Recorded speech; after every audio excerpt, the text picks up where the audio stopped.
Assembly parliament ఎన్నికల్లో రాయలసీమ ఓటర్లు పోటెత్తారు. అనంతపురం, చిత్తూరు, కర్నూలు, కడప జిల్లాలో భారీగా ఓటు హక్కు వినియోగించుకున్నారు. నిన్న అనంతపురంలో 79.25%, చిత్తూరు 82.65%, కడప 78.71%, కర్నూలు 75.73% ఓటింగ్ నమోదైంది. అన్నమయ్య జిల్లాలో 76.12%, నంద్యాలలో 80.92%, శ్రీ సత్యసాయి జిల్లాలో 82.77% పోలింగ్ నమోదైనట్లు అధికారులు తెలిపారు.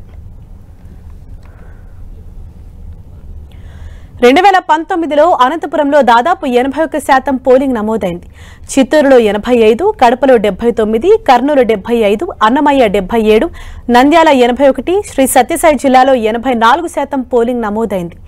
ఈసారి కూడా దాదాపు అదే సంఖ్యలో ఓటింగ్ నమోదయ్యే ఛాన్స్ ఉంది.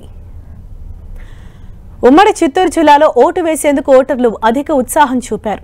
చిత్తూరు జిల్లాలో 82.65% పోలింగ్ నమోదైంది.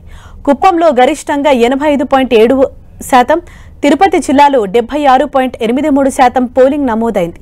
సత్యవేడు అసెంబ్లీ సెగ్మెంట్ పరిధిలో అత్యధికంగా 84.28% పోలింగ్ నమోదు కాగా, అత్యల్పంగా తిరుపతిలో 59.95% పోలింగ్ జరిగింది.